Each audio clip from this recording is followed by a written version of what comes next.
मेरे प्रिय विद्यार्थियों, आप लोगों को एक चीज़ बता दें कि 2 नवंबर 2020 को हमारे कोचिंग संस्थान आर्यन सिविल एकेडमी का 20 साल पूरे हो रहे हैं और इतने दिनों तक लगातार आप लोगों ने विश्वास बनाए रखा, उसके लिए बहुत बहुत आप लोगों को धन्यवाद, साधुवाद। और आगे भी इसी तरह से विश्वास संस्था के प्रति आपका बना रहेगा, ऐसा मैं विश्वास करता हूं। और जो हमारी पहचान है शिक्षा जगत में, वो अनवरत चलता रहेगा। थोड़ा सा गले में प्रॉब्लम है, आवाज़ में थोड़ा सा दिक्कत हो सकती है, लेकिन आप कोशिश करेंगे कि उच्चारण सही होता रहे। तो वीडियो लेट में आ रहा है, उसका कुछ न कुछ रीज़न है, लेकिन कोशिश करेंगे कि सप्ताह में कम से कम 2 वीडियो आपको दिया जाए। आज हम शुरू करेंगे 1857 की क्रांति या 1857 का विद्रोह। और ये कैसे हुआ, अचानक तो हुआ नहीं होगा। तो इसको विद्रोह कहीं कहीं किताबों में मिलता है, कहीं क्रांति मिलती है कि 1857 की क्रांति। जैसे मान लीजिए 1857 ईस्वी की क्रांति, इसको क्रांति आप कहिए। तो अब ये जो है आपको बता दें कि क्रांति इसलिए इसको नहीं कहा जाएगा कि क्रांति का अर्थ होता है परिवर्तन होना। वैसे विश्व में कुल 4 क्रांतियां हुई थी। आप जानते हैं पहली बार इंग्लैंड में हुई थी 1688 में। ये कहाँ पे हुआ? ब्रिटेन में। ब्रिटेन को इंग्लैंड भी कहते हैं। फिर हुआ 1776 अमेरिका में, और उसके बाद 1789 में फ्रांस में, और 1917 रूस में हुआ था। ये 4 क्रांतियां बहुत महत्वपूर्ण मानी जाती हैं और इसीलिए क्रांति का अर्थ होता है परिवर्तन होना। हमारे यहाँ भी इसको क्रांति कुछ इतिहासकार कहते हैं कि क्रांति थी, लेकिन इसमें कोई परिवर्तन नहीं हुआ। जिसका शासन था, जिसका प्रशासन था, उनका बना रहा हमारे ऊपर, और उन लंबे टाइम तक बना रहा। 90 वर्षों तक इन लोगों ने शासन किया। हाँ, ये अगर सफल हो गया होता तो शायद भारत यहीं पर आज़ाद हो गया होता। हम 1947 का इंतजार नहीं करते। तो ध्यान रखिएगा, विश्व की कुल 4 क्रांतियां हुई थी जो महत्वपूर्ण मानी जाती हैं। हमने डेट टेक दिया है, आप लोग नोट भी करते जाइए। तो इससे यह रहेगा कि आपको पता चल जाएगा। हम पहले भी कहें कि वर्ल्ड हिस्ट्री का जब हम शुरू करेंगे तो इसको बहुत डीप में बताएंगे, बेहतरीन तरीके से बताएंगे कि इन क्रांतियों का क्या महत्व है। तो बस इतना जानिए कि क्रांति का अर्थ होता है परिवर्तन होना। लेकिन आप जानते हैं इन क्रांतियों में तो परिवर्तन हुआ, लेकिन इसमें कोई परिवर्तन नहीं हुआ। इसलिए इसको विद्रोह कहना ज्यादा उचित है। इसीलिए हमने 1857 का विद्रोह लिखा है। अब देखिए, स्वाभाविक है कि यह विद्रोह निश्चित है कि अन्य विद्रोहों से बहुत ताकतवर था, मजबूती के साथ था, दमदार था। और अगर कुछ हमारे जो रणनीतिकार थे, जो विद्रोह किए थे, कुछ ऐसे थे जो रजवाड़े थे, अगर सही सभी लोगों का सामंजस्य बन गया होता तो निश्चित है कि इसका परिणाम हमारे पक्ष में होता। लेकिन ऐसा नहीं हुआ, और कहते हैं कि जो होना है वही होगा। राज बना रहा अंग्रेजों का। लेकिन हम चलते हैं कि आखिर में अचानक क्या हो गया कि इतनी बड़ी क्रांति हो गई, इतनी बड़ी विद्रोह हो गया। हम क्रांति का भी शब्द का इस्तेमाल करते रहेंगे, विद्रोह का भी करते रहेंगे, क्योंकि आपका जो भ्रम है हमने दूर कर दिया, ये ध्यान रखिएगा। तो अंग्रेज जब हमारे यहाँ जानते हैं कि 1757 प्लासी का युद्ध हुआ था। प्लासी का युद्ध आप जानते ही, ये प्लासी का युद्ध बहुत अंग्रेजों के लिए फायदेमंद हुआ था क्योंकि इसी युद्ध के बाद अंग्रेजी सत्ता का द्वार खुल गया था और इसके बाद से लोगों ने मुड़ कर नहीं देखा। फिर 1764 बक्सर का युद्ध जो था, मौसम चेंज हो रहा है भाई, थोड़ा सा क्या करें। बक्सर का युद्ध हुआ था, इसमें तो अंग्रेजी सत्ता स्थापित ही हो गई। तो अब लगातार इनका कारवां चलता रहा, विजय अभियान चलता रहा, क्षेत्र पर कब्जा करने का चलता रहा। ईस्ट इंडिया कंपनी का दो ही उद्देश्य था, साम्राज्य विस्तार, जितना हो सके साम्राज्य विस्तार हो, और अधिक से अधिक व्यापार। दोनों में उनको फायदा था। विस्तार करेंगे तो व्यापार पर नियंत्रण होता जाएगा, प्रॉफिट वही देखते कि उनको प्रॉफिट कहां हो रहा है। ये वैसे आक्रांता थे जो भारत में बसने नहीं आए थे, न भारत की संस्कृति लेने आए थे, ये तो भारत में व्यापार करने के लिए आए थे और इनको अधिक से अधिक यहां से निचोड़ करके, यहां से ले करके वापस ब्रिटेन जाना था। इसलिए हमेशा ये नजर गड़ाए रहते थे कि कहां से हमको प्रॉफिट हो रहा है। और जब भी मौका मिलता था ये जनता पर शोषण करते थे, मनमानी कानून लगाते थे। आप जानते 1773 का रेगुलेटरी एक्ट था, उसमें अपने हिसाब से लोगों ने कानून बनाया, किसी भारतीय को शामिल नहीं किया। उसके बाद जो भी एक्ट बनता गया किसी भारतीय को शामिल नहीं किया गया, न उनसे राय विचार लिया गया।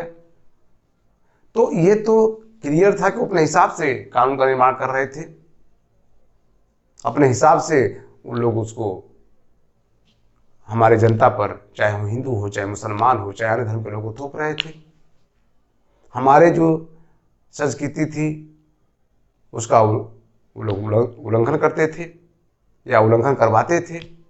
तो धीरे धीरे जो शोषण था, चाहे वो किसी तरह का शोषण हो, चाहे आर्थिक हो, चाहे राजनीतिक हो, चाहे धार्मिक हो, चाहे सामाजिक हो, शोषण तो शोषण होता है, चाहे सैनिक शोषण हो। तो धीरे धीरे इनके खिलाफ आग सुलगने लगी और यही कारण था कि सबसे पहले 1806 में बेल्लौर में हमारे सैनिकों ने विद्रोह कर दिया था। ध्यान रखिएगा, एक बेल्लूर है, एक बेल्लौर है।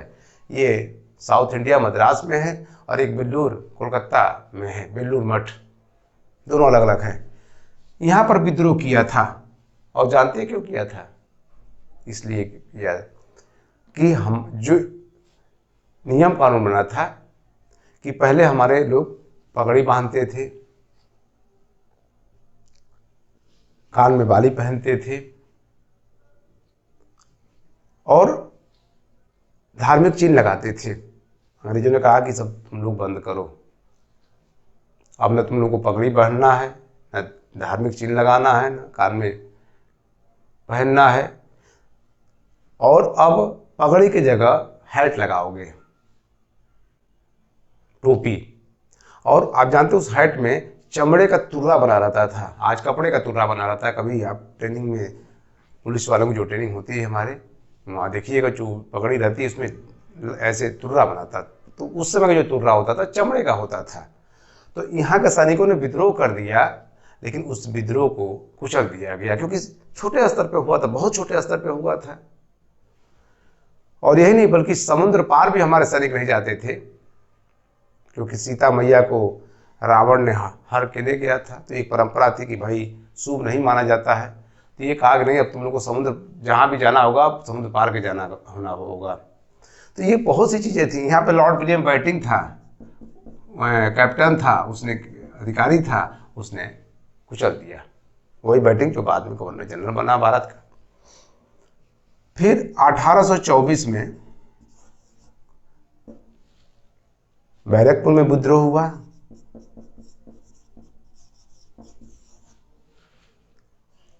ये विद्रोह चलता रहा।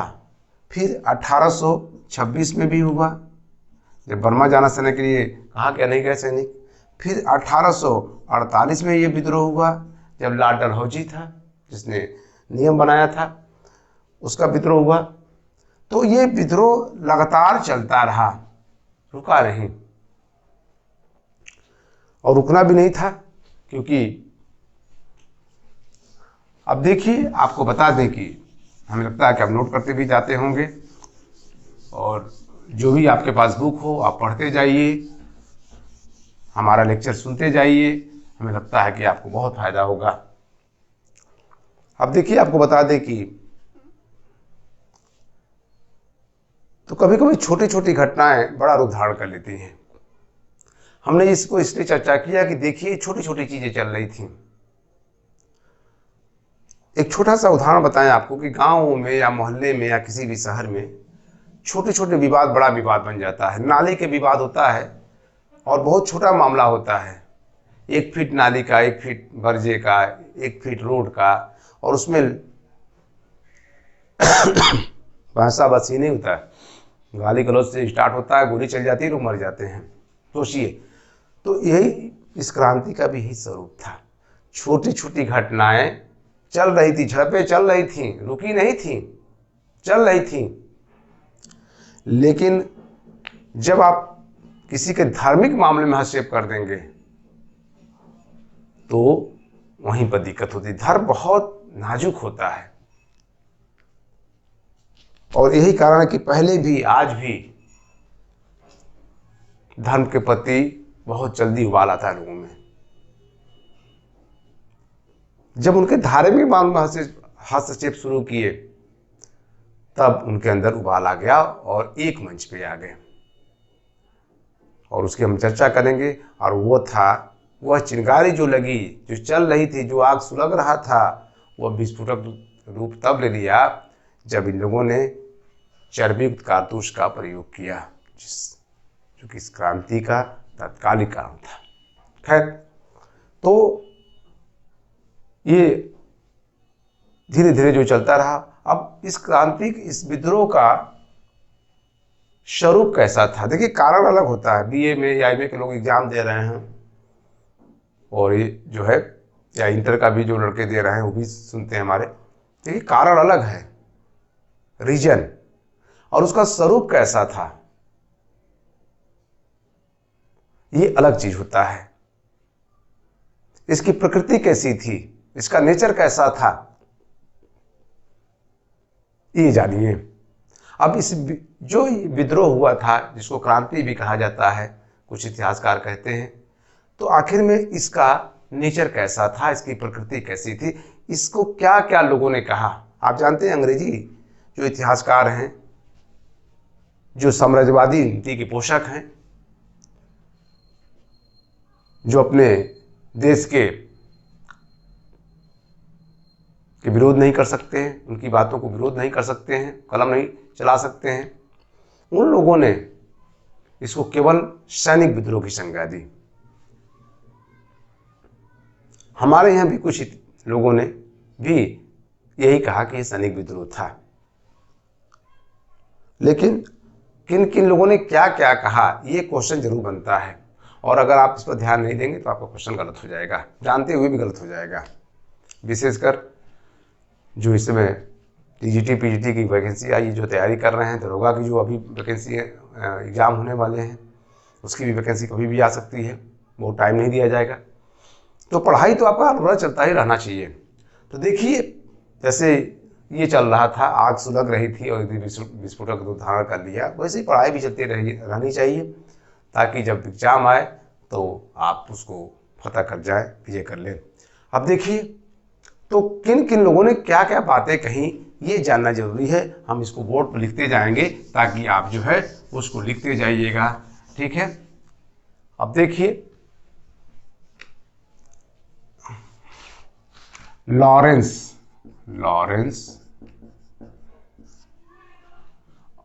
और सीले ने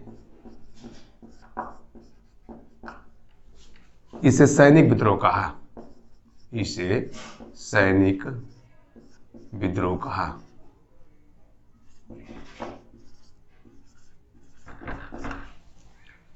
ध्यान रखिएगा, क्या कहा? सैनिक विद्रोह कहा, बस यही ध्यान रखना आप लोगों को। ई आर रीज ने, ये स्टेटमेंट है इसलिए हम लिखवा रहे हैं आप लोगों को, ई आर रीज ने कहा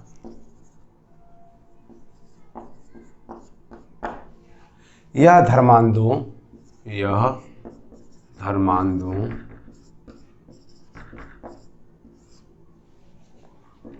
का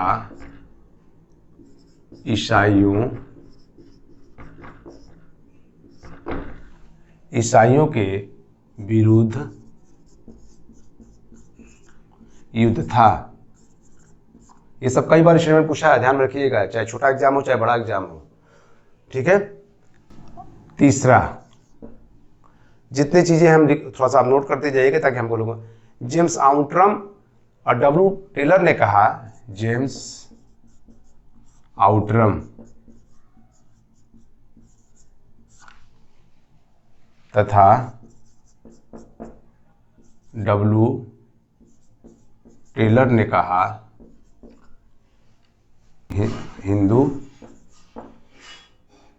हिंदू मुसलमान का षड्यंत्र था,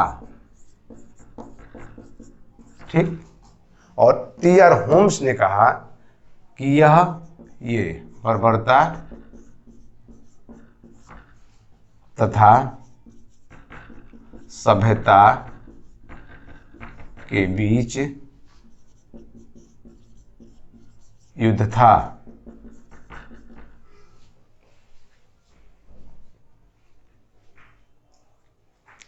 अब इसको आप नोट करते जाइएगा। लॉरेंस और सीरे ने क्या कहा, यह सैनिक विद्रोह था। ई आर रीज ने क्या कहा, यह धर्मांधों का ईसाइयों के विरुद्ध युद्ध था। जेम्स आउट्रम ने क्या कहा और डब्ल्यू टेलर ने कहा हिंदू मुसलमान का षड्यंत्र था। टी आर होम्स ने कहा यह बर्बरता तथा सभ्यता के बीच युद्ध था। अब तो इन लोगों ने, ये साम्राज्यवादी इतिहासकार थे, ये पोषक थे साम्राज्यवाद के, इसलिए उनके पक्ष में ये बातें कहे। अब देखिए, और उसे एसएस ने भी कहा कि ये सैनिक विद्रोह था जो भारत के थे। एसएस सेन ने भी सिपाही विद्रोह कहा था इसे, सेन ने इसे सिपाही विद्रोह कहा था, ठीक है। अब देखिए, अब किन लोगों ने पक्ष में कहा उनका भी जानते रहिए।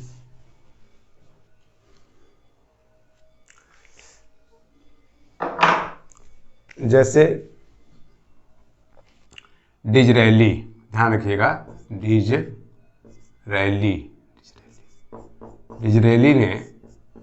ने कहा, ये ब्रिटेन के प्रधानमंत्री भी बने थे बाद में, ने कहा यह राष्ट्रीय विद्रोह था, यह राष्ट्रीय विद्रोह था।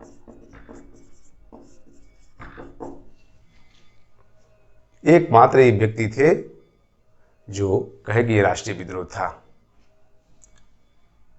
बीडी सावरकर ने, ये तो बहुत पूछता है क्वेश्चन, सावरकर 1909 में कहा था, 1909 में कहा था, बीडी सावरकर ने कहा कि यह भारत का प्रथम स्वतंत्रता संघर्ष था, या भारत का प्रथम स्वतंत्रता संग्राम था। अब स्वतंत्रता संग्राम का यह संघर्ष था, बात एक ही है। कुछ विचार नेहरू ने भी ऐसे ही किए, ये राष्ट्रीय विद्रोह था। अब हमारे जो अधिकांश इतिहासकारों में से कई ऐसे हमारी भारतीय जो विद्रोह हुआ था उसका समर्थन किए थे कि नहीं, ये राष्ट्र स्तर पे था, बड़े स्तर पे था। अब देखिए, जब ये विद्रोह हुआ तो उस समय कौन कौन कहाँ कहाँ था, इसके बारे में चर्चा करते हैं। आप लोगों को नोट करते जाए, पूछता है ये सब क्वेश्चन। इसको दो पार्ट में हम बताएंगे, एक पार्ट में नहीं हो पाएगा क्योंकि तेज बताने से कोई मतलब नहीं है। अब देखिए, जब 1857 के विद्रोह के समय भारत का गवर्नर कौन था, तो उस समय था कैनिंग था। ध्यान रखिए, भारत का उसमें गवर्नर कौन था, कैनिंग था, जो भारत का प्रथम वायसराय भी बना। ध्यान रखिएगा, लॉर्ड कैनिंग था। ये हो गया। दूसरा,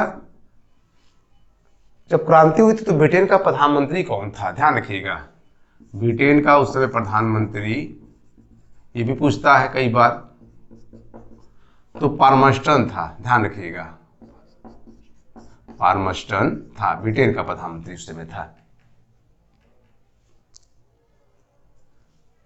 कंपनी का अध्यक्ष कौन था, ध्यान रखिए।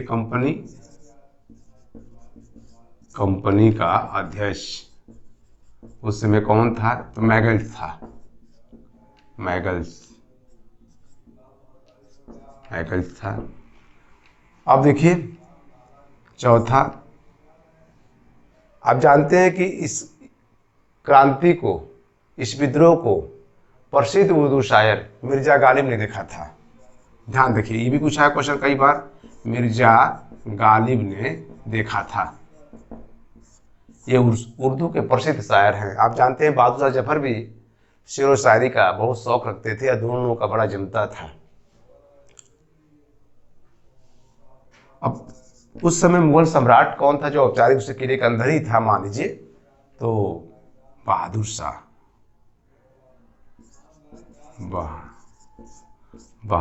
शाह जफर था। आप जानते हैं जफर नाम से ये कविताएं लिखा करते थे।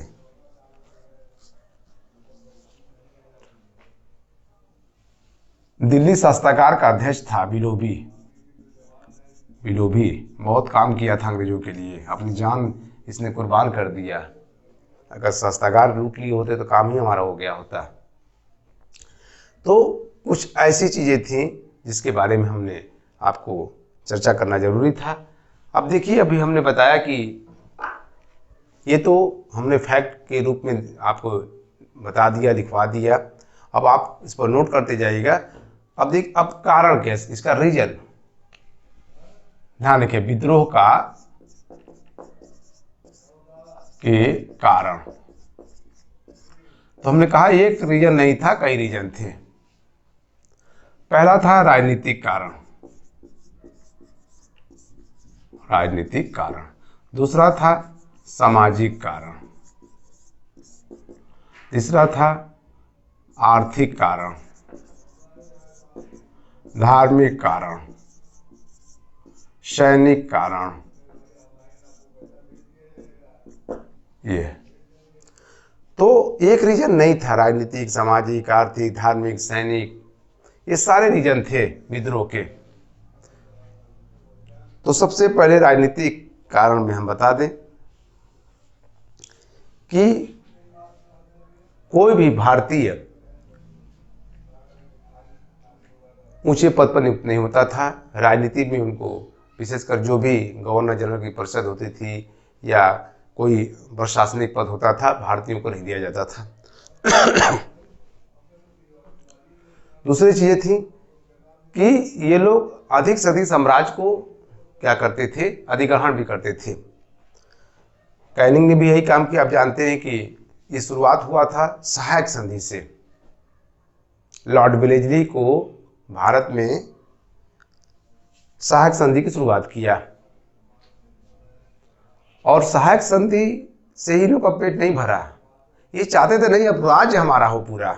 सहायक संधि में तो ये होता था कि भाई सेना हमारी रहेगी, वेतन आप देंगे, आप राजा बने रहिए, ठीक है। तो सहायक संधि एक तरह से आप कह सकते हैं कि उनके गले पर जो है हाथ रख दिए थे, जब चाहते थे गला घोट सकते थे। डलहौजी जब आया, आप जानते हैं डलहौजी के, ये बात सही कि डलहौजी के समय भारत का सबसे ज्यादा विकास हुआ।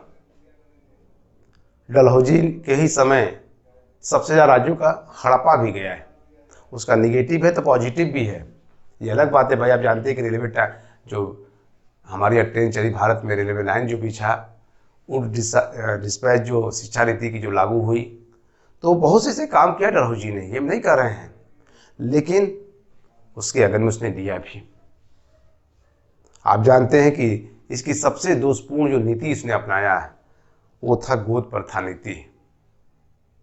दत्तक पुत्र को इसने कहा कि मैं दत्तक पुत्र को राजा ही नहीं बनूंगा, और जो दत्तक पुत्र पेंशन ले रहे हैं उसको भी मैं नहीं दूंगा।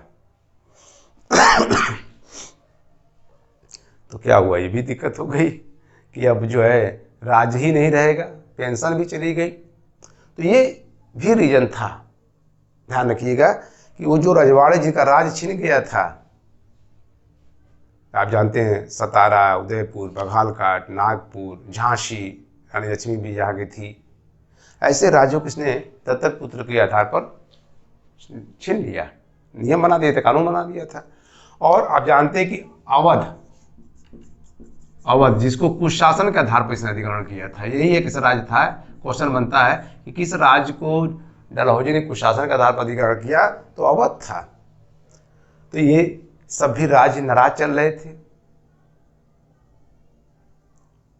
तो इनका तो अभी हमने कहा ना, इनका नियम था अधिक से अधिक साम्राज्य का विस्तार करना और अपने व्यापार के हित करना।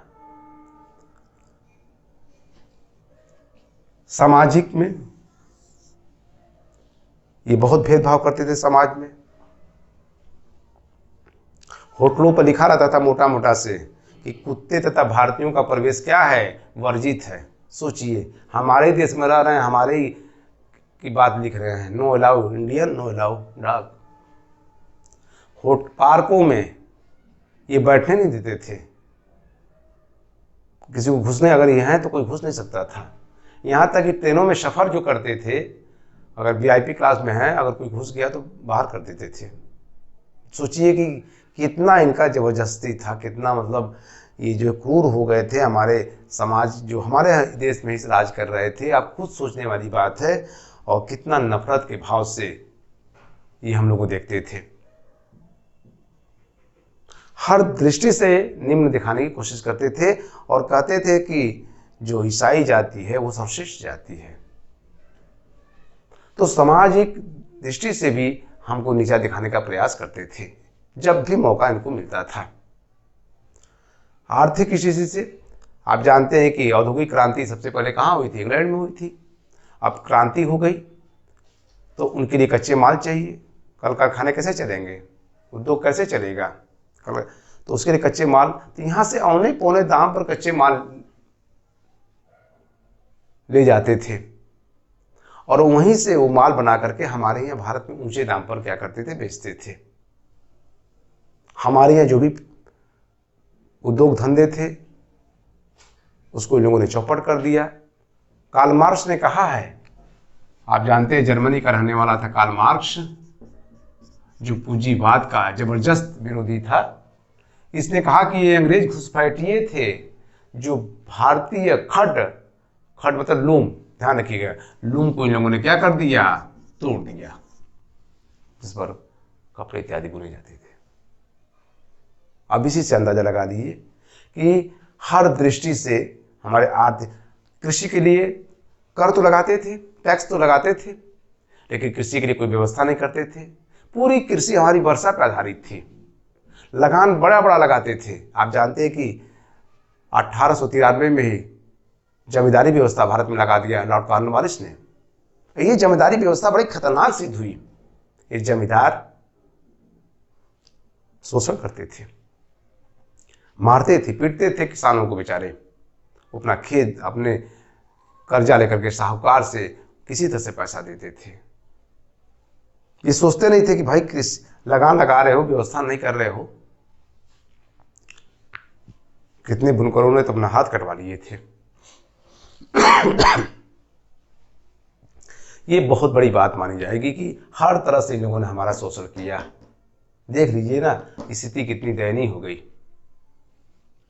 धार्मिक खुलेआम ये लोग राम कृष्ण की मूर्तियों को तोड़ देते थे या अपमानित करते थे, मोहम्मद साहब को गाली देते थे, हमारे देवी देवताओं को गाली देते थे, कहते थे हमारे धर्म की तरफ आओ, लालच देते थे, कई तरह का लालच देते थे, अपने धर्म का अधिक से अधिक प्रचार करते थे। आप जानते हैं कि 1813 के एक्ट में ईसाई मिशनरियों को भारत में आने की क्या हो गई थी, छूट मिल गई थी, और ये लोग अब अपना प्रचार प्रसार शुरू कर दिए थे।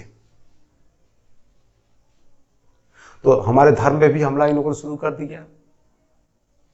सैनिक कहाँ था, सैनिकों में भी बहुत भेदभाव होता था, वेतन कम दिया जाता था, ड्यूटी उनकी बहुत कड़ाई से लागू की जाती थी, उनका बैरक अलग, भारतीयों का बैरक अलग, उनका खाना अच्छा बनता था, भारतीयों का खाना खराब बनता था, मतलब जानवर समझते थे, उनका हर चीज अलग था। एक सैनिक ने पूछा भी कि सर हम लोग दोनों लोग एक ही पोस्ट पर काम कर रहे हैं, इनका वेतन अधिक है, मेरा वेतन कम क्यों है? तो उस अधिकारी ने कहा कि बताओ सुबह नाश्ते में क्या खा के आते हो? कहा हजूर मैं चना और गुड़ खा के आता हूँ। तो कहा जानते ये क्या खाता है? अंडा ब्रेड मक्खन खा के खाता है, इसलिए इसका वेतन क्या है अधिक। देखिए उपहास उड़ाते थे, मजाक करते थे, ये मजाक ही ना हुआ। अरे हम खाएं चाहे ना खाएं, वेतन तुम्हारा बराबर होना चाहिए ना, लेकिन कोई बोल नहीं सकता था। ऊंचा सा ऊंचा पद होता था सूबेदार का, आपको आश्चर्य होगा, सूबेदार का होता था, और असैनिकों में मुंसिफ मजिस्ट्रेट का होता था। आपको आश्चर्य होगा कि सोचिए मुंसिफ मजिस्ट्रेट का होता था, ये होता था, इससे ऊपर कोई प्रमोशन नहीं करता था। पहली बार तो सिविल सेवा में परीक्षा पास किए सत्येंद्रनाथ टैगोर 64 में, तब जाकर के सिविल सेवा में लोग आना शुरू किए, और इतना नियम बना दिए थे कि कोई लंदन में परीक्षा होती थी, कौन जाएगा परीक्षा देने, मुट्ठी भर लोग पढ़ते थे, चुटकी भर लोग जो है परीक्षा देने जाते थे। सोचिए मतलब हर तरह से हमारे यहाँ शोषण होता था। तो ये रीजन था, ये कारण थे, लेकिन कब तक आखिर में, और वह दिन आया। तो इस विद्रोह का तत्कालिक कारण क्या था?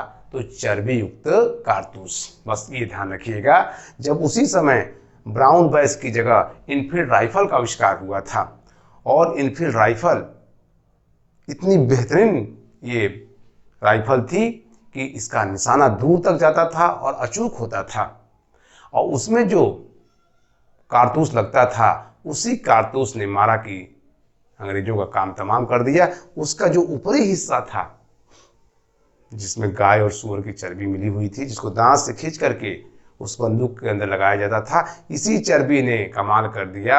जब हिंदू और मुसलमान दोनों का धर्म क्या हो गया, भ्रष्ट होने लगा। आप जानते हिंदू गाय का सम्मान करता है, और जो मुसलमान है वह सूअर का नाम नहीं लेना पसंद करता है, खाने तो दूर की बात है।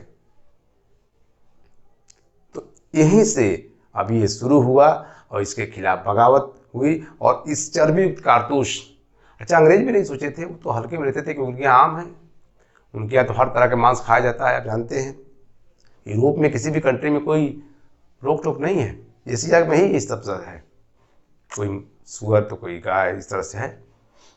वो कभी सपने में नहीं सोचे थे कि ये उनके लिए तो छोटी बात थी, लेकिन भाई भारतीयों के लिए तो बड़ी बात थी। और इसके खिलाफ जब मंगल पांडे को पता चला, तो उसने खुद जाकर देखा, जब उसके लोगों ने बताया, सैनिकों ने बताया कि ये हम लोग के खिलाफ धर्म भ्रष्ट कर रहे हैं, तो जब देखा तो उसकी आंखें फटी की फटी रह गई। कई जगहों पर सियालकोट, अम्बाला, जो है क्या कहते हैं बैरकपुर, तमाम जगहों पर ये चीज़ें बन रही थी, बड़े बड़े कड़हा लगे हुए थे, जानवरों को मार कर लटकाया गया था, खोल रहा है, बन रहा है, समझ लीजिए। तब उसने इसके खिलाफ बगावत कर दिया, और 29 मार्च बहुत इंपॉर्टेंट डेट है ये, इसको 29 मार्च 1857 को मंगल पांडे ने बैरकपुर में विद्रोह कर दिया। ध्यान रखिएगा, ये तिथि भी याद रखना है आपको, मंगल पांडे ने। और 2 अधिकारियों को गोली मारा, जनरल बाग और ह्यूरोज को, लेकिन जनरल बाग तो मर गया, ह्यूरोज बच गया। ध्यान रखिएगा, जनरल बाग मर गया, जनरल बाग जो है मर गया, और ह्यूरोज क्या हो गया, बच गया। पकड़ लिया गया मंगल पांडे को, और आप जानते हैं कि एक हफ्ते बाद ही 8 अप्रैल को फांसी की सजा हो गई। इस घटना ने हमारे जो भारतीय सैनिक थे उनमें उबाल आ गया। उस समय उसने लगे कि कल हम लोग के साथ भी ऐसा हो सकता है, चीज़ें होती हैं। देखिए यहीं से अब चीज़ें पर जो है थोड़ा सा परिवर्तन हो गया हमारे सैनिकों के अंदर।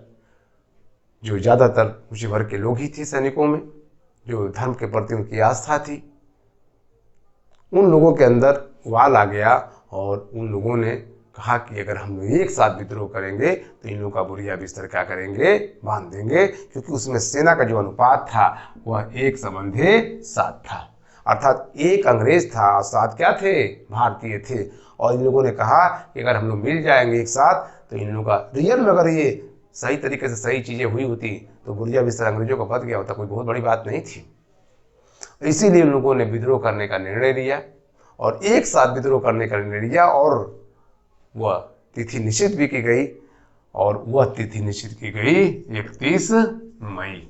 ध्यान रखिएगा 1857 को ये विद्रोह की तिथि की गई। हमारे क्रांतिकारियों का जो चिन्ह था वह रोटी और ध्यान रखिएगा कमल था। कमल की तरह खिलाना है, और रोटी के लिए जो है गांवों में भेजा जाता था, जो अपने लोग होते थे, एक प्रतीक चिन्ह के रूप में था, ठीक है। और इसकी बचाने के लिए इसकी जो है तो इन लोगों ने ये प्रतीक के रूप में इसका प्रयोग किया था, रोटी और कमल। अब ये विद्रोह की तिथि 31 मई की हो गई, और कैसे 10 मई को ही विद्रोह प्रारंभ हो गया, इसकी चर्चा हम जल्द ही अगली कड़ी में करेंगे आप लोगों को, क्योंकि थोड़ा सा खांसी आ जा रही है और हम एक एक चीज़ लेकर बताते चलेंगे। आप जल्दीबाजी में जो भी मेरा वीडियो आएगा, मैं कोशिश करता हूँ कि कहीं आपको भागना न पड़े जो है। और एक चीज़ ध्यान में रखिए कि थोड़ा सा हमारा यूट्यूब पे जो डायरेक्ट जो टेलीकास्ट नहीं हम कर पा रहे, थोड़ी सी जो है कमी रह गई है। अगर आप लोग सहयोग करेंगे तो ये पूरा हो जाएगा। थोड़े से सब्सक्राइबर और रह गए हैं, और हमें लगता है कि इसको नवंबर में हमारा टारगेट भी पूरा कर दें। हम बहुत इंतज़ार नहीं करेंगे, थोड़ा सा आपका सहयोग चाहिए, और आगे अनवरत आपको वीडियो मिलता रहेगा। धन्यवाद।